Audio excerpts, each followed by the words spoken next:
Charlie, thank you everybody for taking the time today to join us. My name is Manny Saris. I am the Director of Strategic Consulting Services for Jenzabar. This is the continuing education consulting arm of our company. Joining me today is Katharine Foster. Katharine, why don't you go ahead and introduce yourself? Hi, Katharine Foster from Emory Continuing Education in Atlanta, Georgia.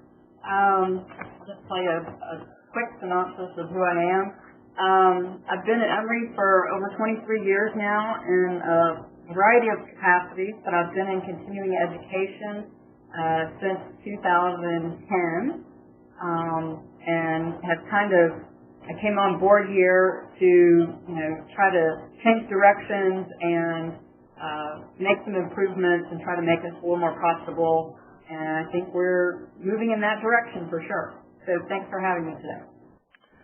So Katharine's being a little bit modest. She has been at Emory and been very successful in working on the profitability and building the businesses and really focusing on growth. So I am lucky to have Katharine joining me today. For a little bit of my background, I am a former continuing education dean at the university and the community college level. I've been in continuing ed for about 18 years, and one of my favorite things to do was build programs back up and make them successful and become profitable. So today, the two of us will be talking about steps to a thriving CE program, the takeaways from an innovator in extension school profitability. And this is following up the article we put out for KIA a couple weeks ago that Emory was interviewed to talk about their business development and their sales program, and we're going to be touching on that today. So just to give you an idea of the agenda, so throughout this process, as Charlie said, if you have questions for us, go ahead and put it into the Q&A box, and if they are time proper, we'll put them into the conversation as we're going. If not, we'll do it the last 10 or 15 minutes of the program today. And so what we're going to be talking about is business development, some goals, some outcomes, some future growth, and some takeaways. And what we're really trying to do is get an idea of what Katharine did at Emory that made her so successful, and hopefully we could do some things to make you guys successful and give you guys some ideas of what you could bring back to your own organization.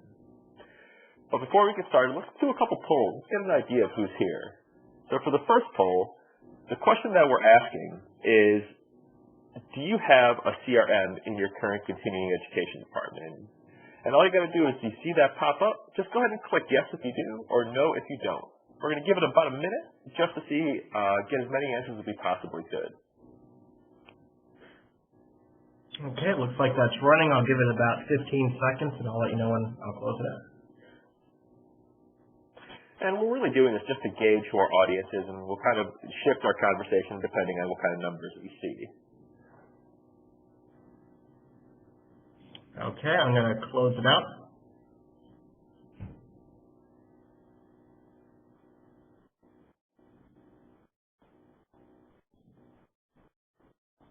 And it will close in about 10 seconds. Okay. So, Charlie, I suppose we're going to see the results pop up also?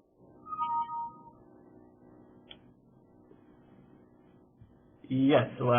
You want me to share those? Yeah, go ahead and share them. Okay. This will give everybody an idea. So we have 3 people that do have it and 6 people that answered that do not have it, which is about what we were expecting. CRM is kind of a growing area right now, and people are starting to bring more on, and we're going to talk about really the importance of it. So just do a quick second poll here. Charlie, let's pop that one up. The second question is, do you have a business development team currently in place? This is the same as asking, do you have a salesperson or someone who conducts sales for your department? Let's give it a few seconds, and we'll pop up those answers also.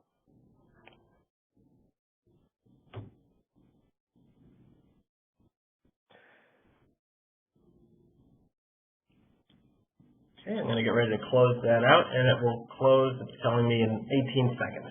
All right, perfect. And so the two of these together, what you're going to see is, as we start talking, and Katharine's going to really go into this, discuss how her business development team has started to use their CRM to really become more successful and more organized. So let's take a look if anybody's gone through the path of creating their business development team.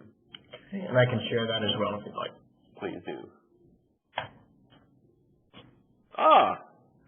This is actually surprising for me. Quite a few of you do have a business development team, and then the other 5 don't. This is actually really good. We're going to talk about the importance of it and kind of where we're going to go, and Katharine's really going to show you some good reasons maybe why you should be considering it. So let's start by talking to Katharine and asking, what was Emory doing before bringing on the CRM for your business development team? We have actually had a business development team for a number of years here, but it was really done in a very different model prior to me coming on board here. It was more of a consulting type group handling the business development, and we decided to take it more, in line with, Emory actually having our own team and trying to man it that way.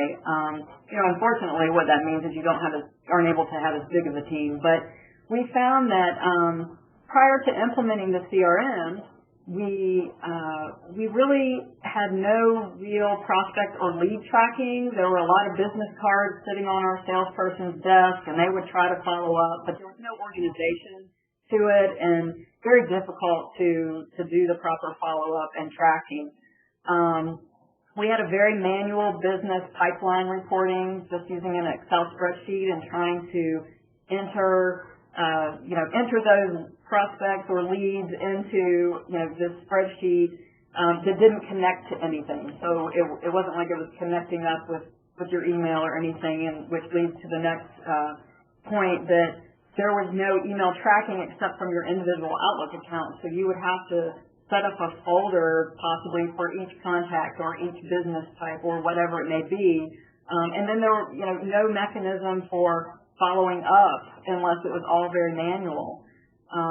We also had no real reporting capabilities and no dashboard, therefore no accountability.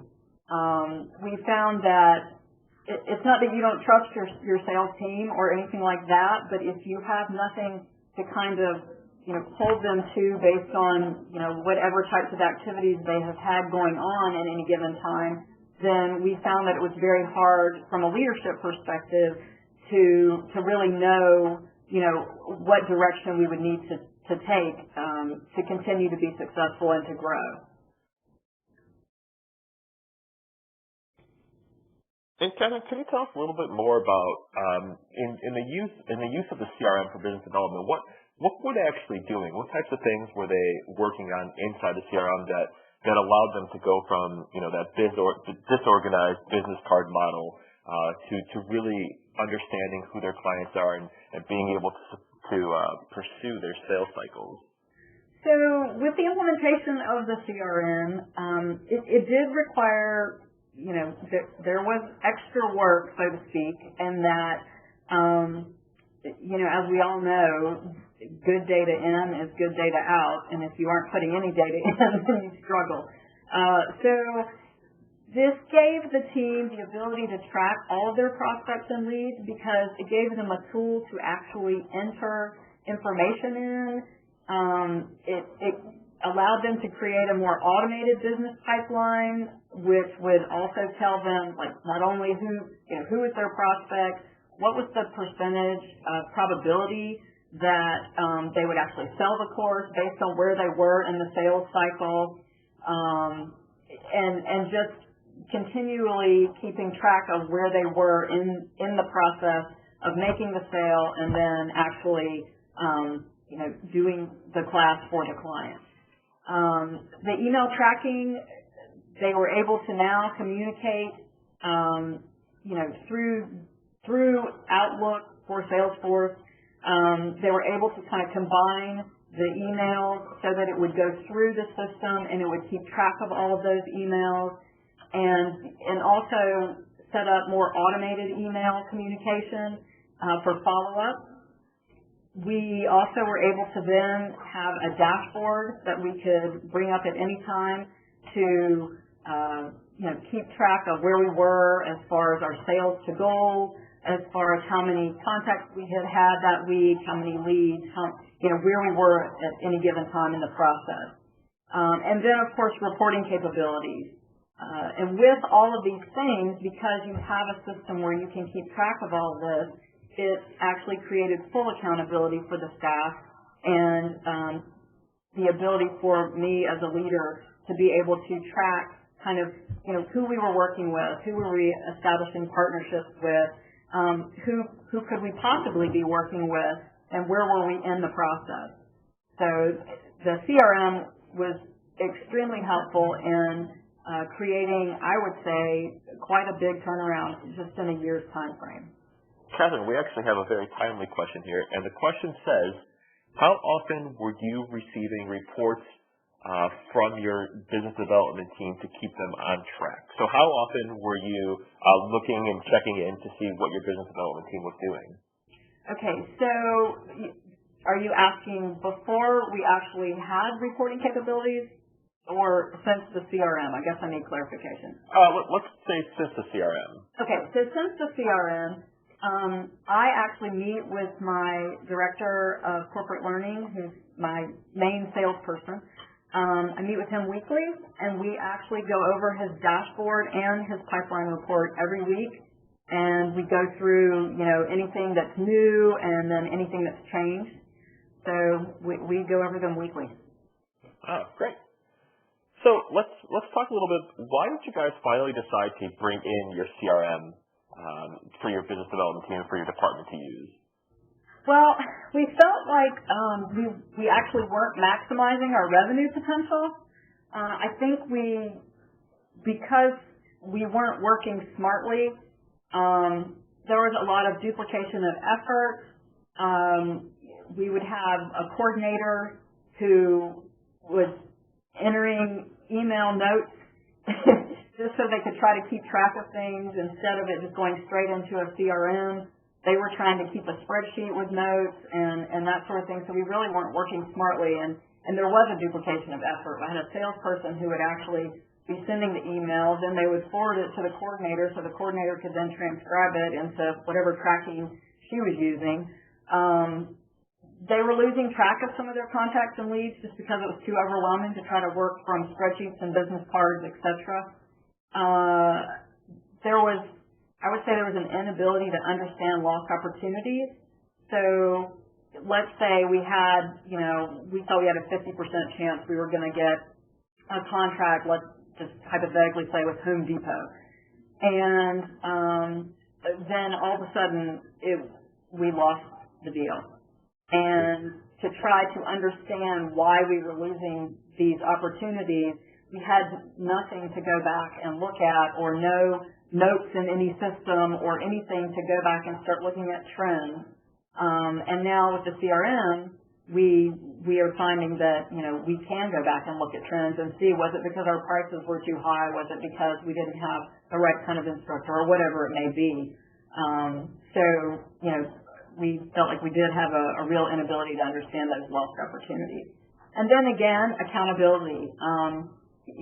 That word keeps coming up, and I think that what we found is, again, not that there's any distrust in what people are doing, but if you don't have specific means for holding people accountable to what they're supposed to be doing, then I think I've found in the past that if there's no sense of accountability, then people, they're not going to work as smartly as they should or as efficiently as they should, because they're just going to keep doing things the same way.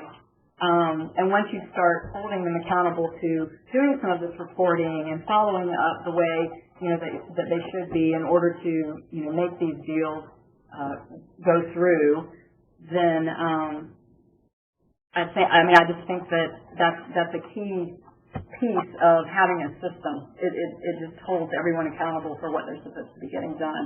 And I do believe that it's made our sales team much more successful this year. And Katharine, do you guys use CRM just for contract continuing education, or is it used for open enrollment also? This is a question from the audience. Okay. We do, all of our advisors also use the CRM, and we have a marketing that uses the CRM. We are actually, kind of our whole team, we're starting to roll in our enrollment services team to help our advisors when a lot of the questions that they get may be more routine questions not so detailed down in the weeds as far as, specifics on a particular certificate program. But it's really a team approach, and we have team meetings to go over what types of template communication we want to use to try to standardize as much as we can to keep everything as brand appropriate as possible. I feel like we've kind of rolled it out to being as much of a team tool as anything. Oh, great. So tell us a little about your business development team. What do you look at as the right structure? What are you hoping to do? And then we'll proceed from there and kind of talking about what the goals should be for this team. Well, I will tell you, our team is small, as you can see on the slide. We have a director who is really our main salesperson. We have a program coordinator who is more than our typical open enrollment program coordinator in the sense that this role helps the director a little more hands-on in the sales world. So oftentimes we'll go on a visit to a client just to make sure that we are capturing any type of information that we think could be valuable to determining, the path we take with what types of training we want to offer. And so it's more of a team approach. And the coordinator is more, a little more sales supportive than what your basic program coordinator would be for our open enrollment program. And then, as I said, our director, he is the one who's out, in the field, visiting with prospects, talking to people on the phone, emailing, etc. We would love to add a sales associate. We are looking into that this year to see if we can possibly go that direction, because I think we could definitely grow even more this coming year than we did this past year if we can add an additional salesperson. So another question that just came in, who follows or who does lead generation? Who is in charge of getting the leads in and beginning the discussions for the contract training courses? Okay, so that's a really good question. And that's an area that I'm not sure we're quite where I want us to be. I truly think that the salesperson, my director, should be putting all of those in the system. But I think there's a lot of dividing and conquering since it is such a small team. So I believe that he does some, and the program coordinator also does some of the entries. All right, great. So tell us a little about the goals for the CRM and your team. Okay, so, of course, as anyone's goals would be to increase our leads and contacts. We definitely want to provide enhanced communication with corporate leads and contacts in terms of really providing the follow-up that's necessary when you're trying to engage these corporate leads and really try to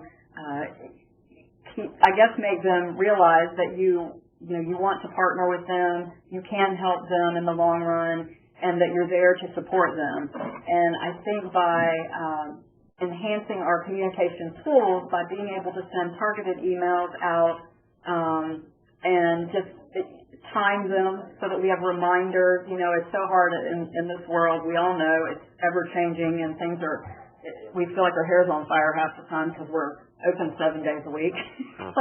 We don't feel like we get a break. So I think any help we can get with reminders for follow-up communications, etc., I think are always very helpful. We also feel like we can gain a better understanding of those lost opportunities, as I spoke to earlier. Like I said, looking at trends, trying to figure out, why are we losing some of the opportunities that we think are really probable when we start, down this path. And by being able to generate reports and looking at the different reasons, which of course require us to enter data into the system, but that's okay. We can at least track that now. We can go back and look at, how many times did we lose the deal because our prices were too high, or how many times was it because we couldn't actually do the training when the corporate client needed it to be done. whatever that may be, we can start looking at what those trends are and then assessing how to address those issues and try to get past them. And then, of course, increase revenue. That's what we all want to do, I think, in this business, because that's the only way we can stay on top of things. We increase revenue so we can reinvest it into our business and continue to offer courses, that are what people are wanting and staying on top of the market. And I feel confident in saying that in the year that we have used the CRM for our corporate development, we have definitely shown a fairly large increase in our revenue. Wow, that's awesome. So you're currently using the Higher Reach CRM, which is built on the Salesforce platform. And one of the strongest tools that we know come from the CRM is the ability to create workflows and the reporting you're able to do. Let's talk a little bit about that. What type of workflows and reporting are you guys currently using? So, we are typically using, as I said earlier, we have like metrics that we're looking at the Salesforce dashboard where we can track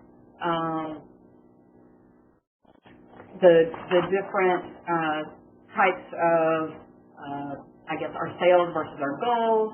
As I talked earlier, we run those weekly reports with the opportunity report or pipeline, the communication with Outlook, Salesforce integration, and then I spoke earlier about the follow-up reminders in Salesforce that are just incredible for us because, we are in such a busy business. That is one of the most challenging things is to stay on top of that constant follow-up and knowing, how often to follow up without being pestering, et cetera. And so you can set all of that in the system to guide you. And then I kind of went down the dashboard, started talking about that a little early. Sorry about that. I got ahead of myself.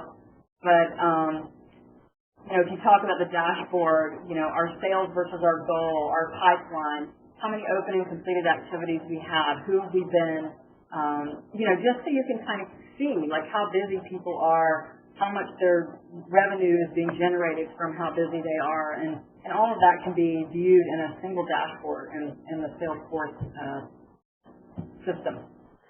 So we have a scanned copy of a pipeline here, and it's kind of hard to read. Yeah. But give us an idea of what a pipeline that you're looking at looks like and what you're expecting from it and how and what type of information you're expecting to get from your business development team. So the thing that I love the pipeline document actually is, to me, it's a very useful tool. It will tell you, what is the class, the business you're selling, basically. What course are you trying to sell? Are you, selling to this particular client? It will tell who the account name is or your client name. It gives you the amount of revenue that particular course should generate. And then it'll tell you the probability of actually closing the business. And, when you first start out, you'll see a lot of things will be in the 10%, right? It's in the low end. But then you can watch it as I meet with my sales director weekly. You can watch it change weekly, where things move. Some things stay the same for a while. You know how the sales cycle can be kind of slow with some clients. Some people are ready to go. It just depends. But you can watch how that changes weekly with new things coming onto it, other things moving to the 100% because they've got a contract signed. It has all of that information on it, which to me is a very valuable tool. So we have another question that just came in. Are you able to use a report similar to this to take into account where your staff is in terms of how far along they are to completing a project? You could. We haven't done that. We have basically just used this pipeline report for our corporate sales, but I can see where if you wanted to go in and put, instead of account, you would have, or you could use your account to be your employee's name, and then you could have your opportunity to be the project, and you could kind of keep track. I can see how that could work. I've never tried it though, so I can't tell you for sure, but I think that something like that could work. I actually like the sound of that. I did too. I was like, good idea, whoever has So let's take a look at this. I love what you're able to get in the dashboards on Salesforce and in the HireReach CRM. Talk about what we're looking at here and just how pretty it is and how easy it is for somebody to read this. Take us through where this comes from and kind of what it means. So this was kind of our dashboard. This was the last one we ran pretty much for the fiscal year. We end August 31st. And so, we start with on the left side with the year-to-date sales versus goal. And so, as you can see, we exceeded our goal, which is awesome. But it will keep track of that throughout the year. So, of course, early in the year, it's going to be on the left side, and it's going to slowly go over. But it's nice to be able to see that. And what it does is in the system, you can put what your goal, your sales goal is, and then this dashboard will track it based on that.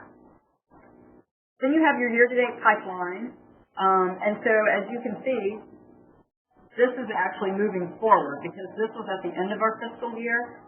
The pipeline that you see is actually reflective of what we're moving into this current now fiscal year. We started September 1st. And so that's kind of how we were beginning our next fiscal year. So if you are starting out, and it's going up the funnel as we get higher and higher. So I really like that I used this report because it can show you how, like I said, on the sales versus goal, it shows we exceeded our goal. But then you go to the year-to-date pipeline, and it's really reflective of starting over your next fiscal year. Then we have the year-to-date open and completed activities. So you can see in the key at the bottom, you've got calls, emails, meetings, other. And so we've had to play around with this a little bit. I don't know that it's totally perfected yet, but we're close. But you can see that a lot of activities are via email, as you would expect, and phone calls.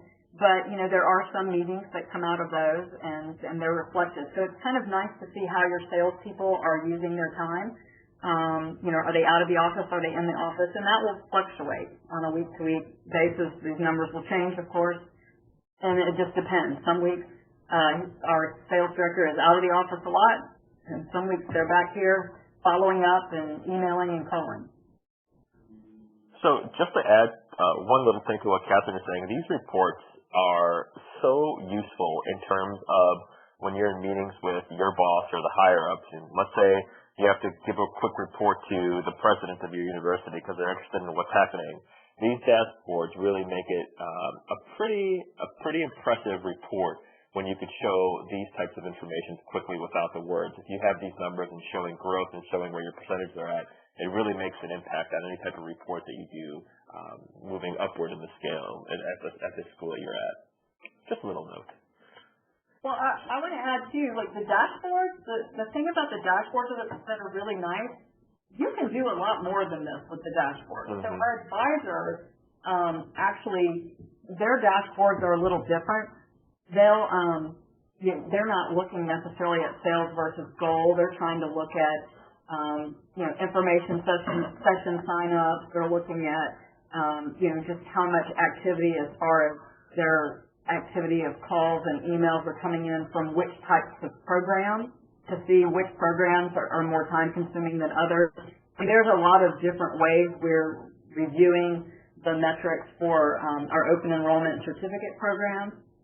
But you can customize these dashboards so much and do a lot with them, which is nice. I mean, that you can do yourself. When I say customize, I don't mean you have to get Jenzabar to do customization. I just mean you as a user can actually go in and set it up however you want to look at it, which is really nice. So you opened up a can of worms by saying your advisors use this too. We got a question from the audience. So explain how your advisor uses the CRM with your information sessions. Just kind of how does an advisor actually use what's being in the Salesforce CRM and HireReach? Okay, so they are heavy users of Salesforce. They actually use Salesforce more than HireReach itself. They try to use Salesforce for as much of what they do as anything. So, not only are they using it for the dashboards and the reporting, but they So they actually do all of their emailing to so inquiries that come in are in Salesforce, and then responses to those inquiries. So we're tracking all of that and keeping that within the student, like for potential student records. And it, the good thing about the way this CRM works is it does interface with higher reach registration systems, so that you do have information that flows back and forth between the two.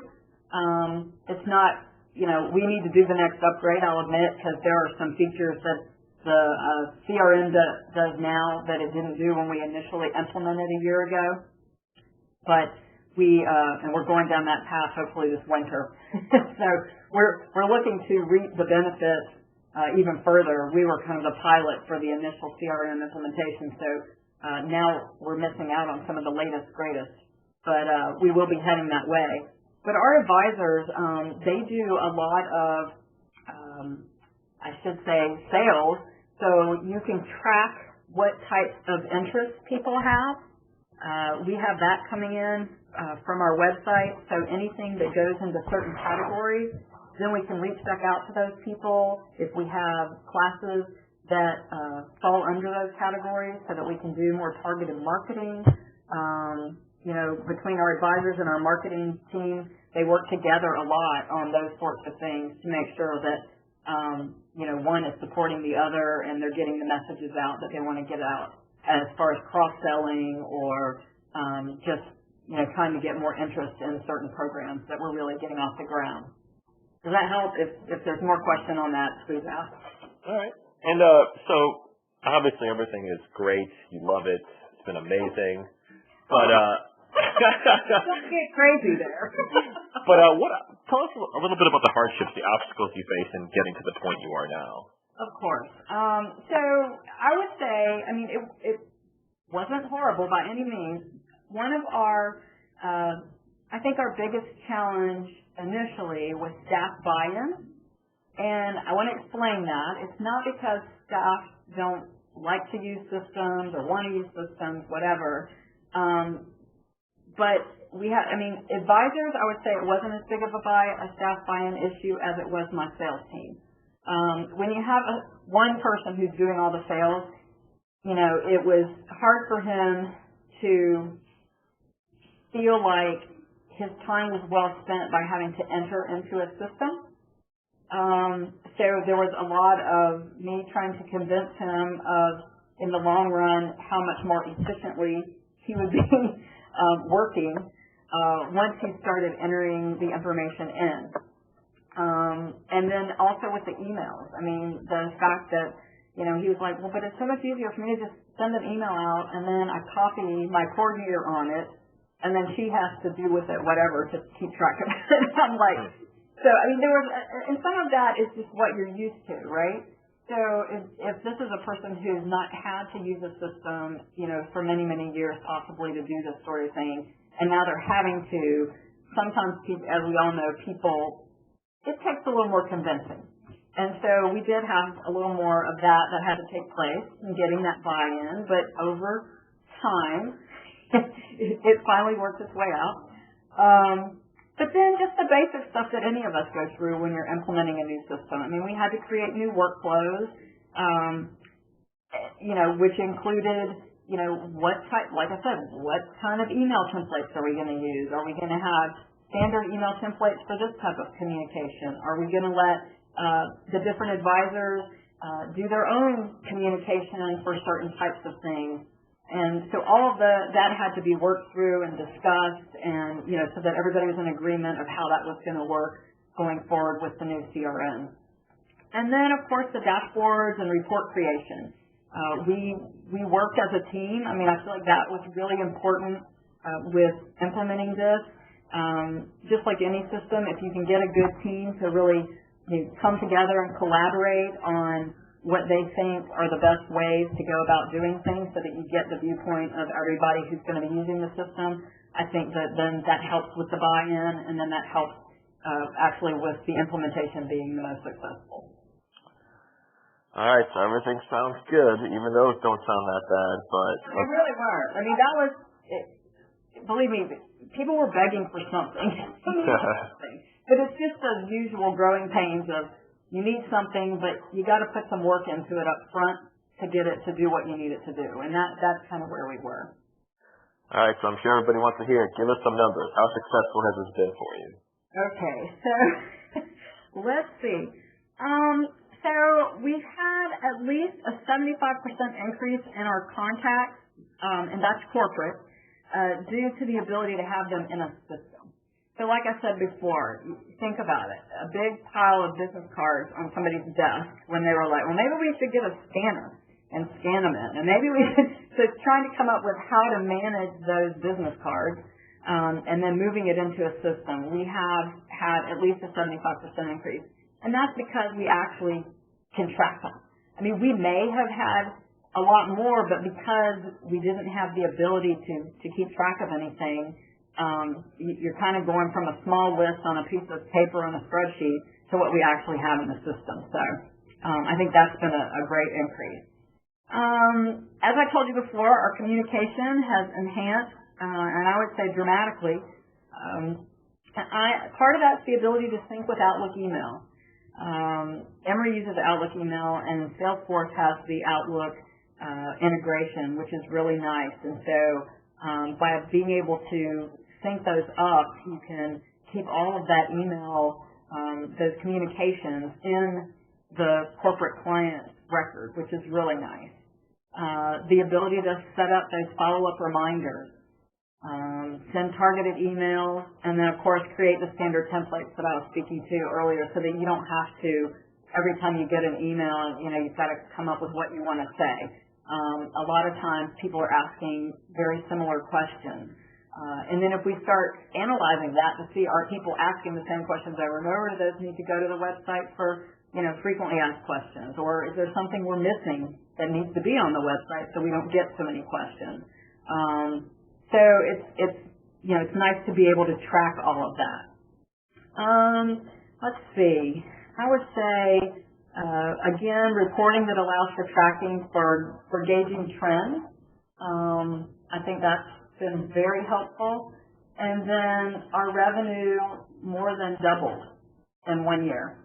And we did not change our staffing. So I have to feel that based on our ability now to actually, track our leads and track our contacts and where we are with our pipelines and, and our revenue goals and all those things and just, this all goes back to accountability in an area, and by being able to see all of that, I can actually, when my boss asks me, well, what's going on with corporate, instead of me saying, well, they had a deal go through with such and such, but a couple others fell through, because I don't have any reports or anything. Now we can actually, we have data to show what all's been going on, how they've been doing with their different contacts, etc., and how successful reaching out has been. So we were thrilled that our revenue more than doubled this year, and we're also hoping it's going to increase some more next year. I love how you just say that so simply, like, yeah, our revenue just more than doubled this year. I think that just goes into the thing that I always like to preach is getting yourself organized allows you to focus on what's going to continue to get your goals. And, you guys got the organization straight. You implemented the CRM, which allowed for the proper reporting and communication, and it allowed you to do what you needed to do. That's revenue more than doubling in a year is absolutely amazing. So what do you see in the future? What are you anticipating in the future? Well, realistically, that's going to depend on our staffing. If we have the current sales staff, we're hoping about 11.5% increase of what we've budgeted for. We of course hope it's going to be even more than that. If we surpassed our goal this year, we will surpass our goal in the current fiscal year. If we get an additional person, the future is unknown. We could do a lot more. I truly believe that. But as everybody out there knows, finding the resources to pay for another person is a whole other story. We know opportunities are out there. we just need the resources to find them. So, I think that's key. If we could build our sales team, that would give us, more manpower to get out and actually, comb the area, because Atlanta's a large metropolitan area with a lot of companies who need some help with their training initiatives, with their staff. We work closely with workforce development here in the area, and there are a lot of needs out there. So we're trying to address those, but we need more staff to be able to get to that. And then the CRM, I think is going to keep the team working efficiently, and of course meeting their target sales goals. I think that the more they use it and the more comfortable they get, it's only going to get better and better. So, and then of course I think that the CRM is going to also get better and better. I think you guys at Jenzabar have things on your radar to improve, and you've heard from us, you've heard from other schools about ways that we could make this system work even more efficiently. So I think with your development group working on this, that will also continue us down the right path towards meeting our goal. And remind me again, how long have you guys been using Jenzabar's Higher Reach CRM? So we implemented in July of 2015, so just over a year now. Wow, great.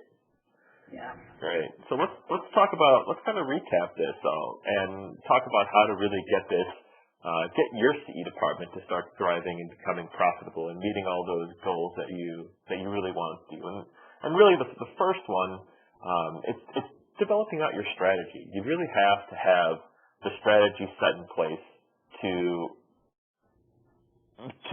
do a business plan, to create what you want done. And obviously, the more organized you can be, the better it is. And it really makes sense to bring in the technology that we have today to really help you with that. As Katharine said, getting organized and implementing that CRM with a really good with a really good business development team, you're able to execute on those goals and really reach those revenue and profitability and enrollment successes that you've been really looking for.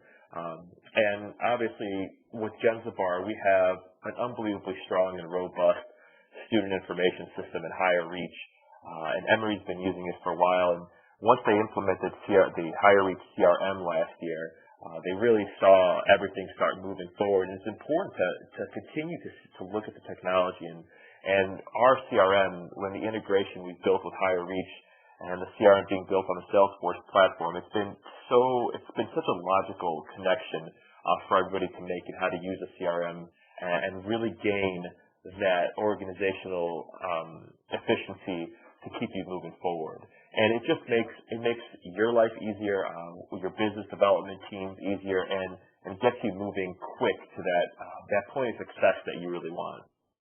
And ultimately, it's going to help you build trust. It's going to help you build those personal contacts and stay in communication with them. The sales cycle used to be just in the corporate world. People used to talk about lead generation and how to handle the sales and how to deliver demos and deliver classrooms, deliver other things in a sales cycle, and it really never hit continuing education until recently, as we continue to implement these great technologies. We're more and more seeing how the sales cycle is becoming a big part of what we do, and our corporate clients are going to really help us reach those revenue goals that we have. Katharine, is there anything else you wanted to add right now on kind of how you guys have built out and how you've been successful? You did an amazing job today. I mean, to be honest, I don't really have much more to say unless people have some specific questions. So we do have a question here, and it says, when you use the CRM, have you been able to follow up on the sale? So I think what this question is asking, with your business development team, are you following up on what they're doing with the clients, or are they on their schedule on their own and the only person talking to the clients? They are actually the only people talking to the clients. I actually in all honesty, don't have time to get down to that level. I'm not a micromanager, so I don't want to get down to that level unless they ask me to participate.